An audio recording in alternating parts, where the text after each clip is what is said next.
Hi, everybody. Welcome to Chapter 4 of the series of the borderline or the narcissistic borderline relationship series. Chapter 4, Video 4. Done 3 already. Don't worry about the order. Go to the playlist. It's all in order. This one is The Bond Deepens. So, kind of just recap a little.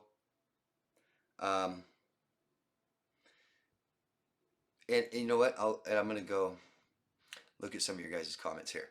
Just read some of the things you guys say.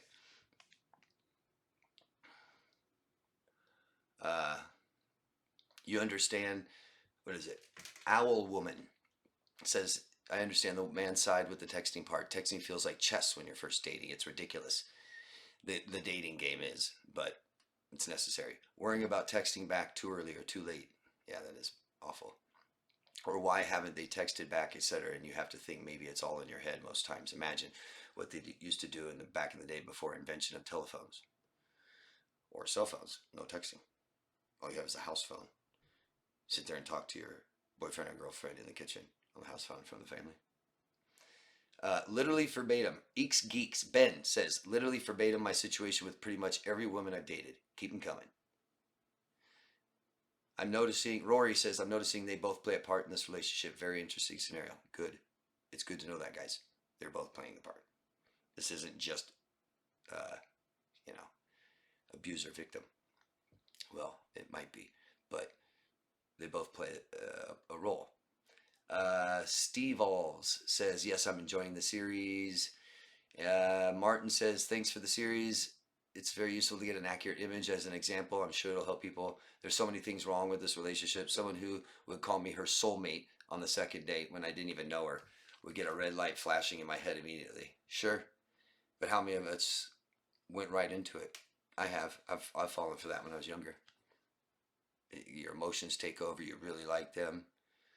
You've been neglected, maybe, growing up, not enough love. Here's unconditional love, baby. First time ever. Can feel pretty amazing. The guy buying everything as face value is kind of showing a visceral need for validation. Good point. Which for someone who doesn't need it would seem strange at the very least. Absolutely.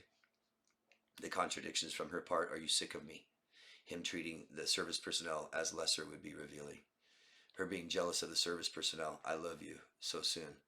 Well, it's misplaced to me at least. A good, I want to know you more would be adequate.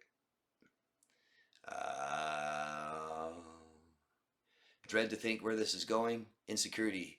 Jealous about the waitress. Saying one thing but then doing another. Contradiction confusing. Yep.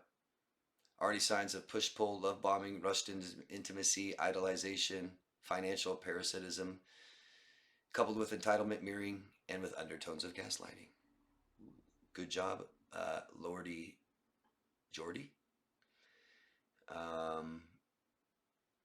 Ben Hayes says Mark slowly gets conditioned on what and what not to do, and it's just all about her and her and her. This is just the beginning. It's going to get a whole lot worse. Mark is investing, caring more and more. That's right. You think of someone who's extremely narcissistic who doesn't invest anything, right? And gets you to invest and invest and invest. They have total control over you and they can walk away, no problem. It's really hard to walk away from an investment.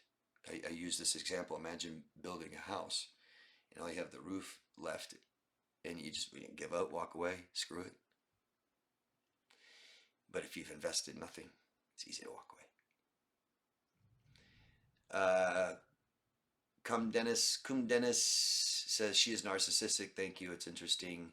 Triggering Ken Flo again says triggering story. I'm waiting for her to get mad that he didn't say I love you first. LOL. Guess how I know. Haha. She says she loves you. Week 2, and then gets mad that you didn't say it first.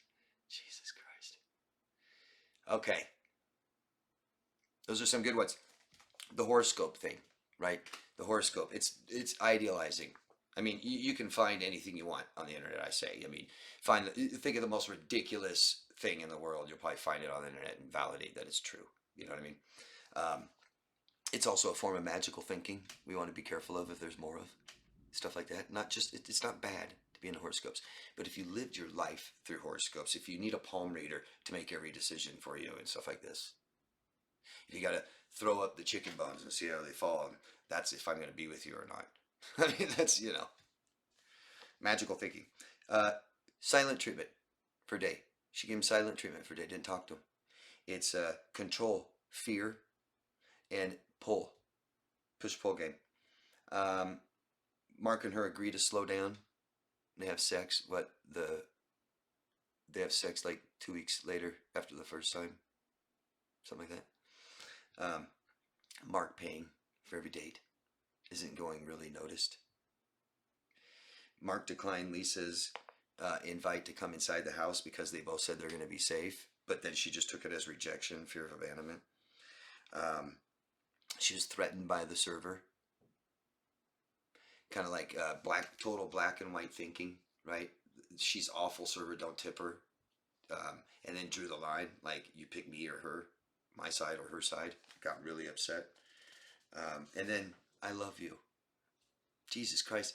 If someone doesn't know you yet, and they're saying I love you, what do you think's going on? Right? Okay, continued. She says, I love you. Lisa says it. And of course, Mark says it back. Of course, I love you too. Lisa was relieved to hear it back. Mark felt scared, then relieved. He can't believe this is happening so fast, but he really likes Lisa. On the drive home, he asked, was I ready? Or did I want to be ready? He goes, regardless, I want to be ready.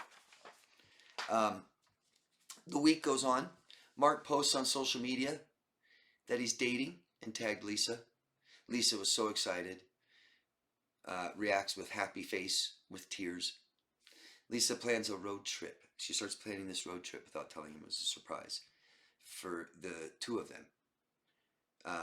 And paid for it. Paid for the whole thing. Instead of going out this weekend, Lisa asked Mark to come for dinner and meet her mom.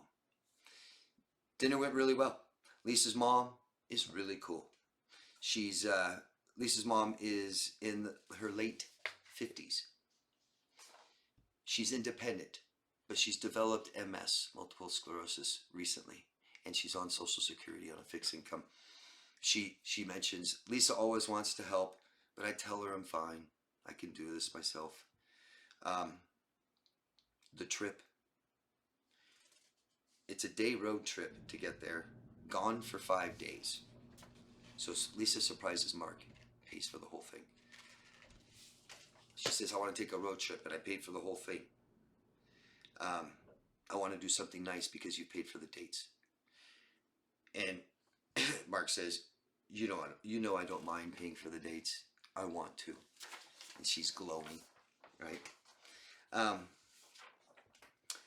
Lisa knows Mark loves the mountains, so she booked a place in Lake Tahoe, Nevada, or California, on the border. Nevada. Nevada's the fun side, the hotels and stuff. And it was fun for both. They get along amazingly. Really. They sang songs almost the whole way together. They love all the same snacks, except Mark's pickled pig's feet.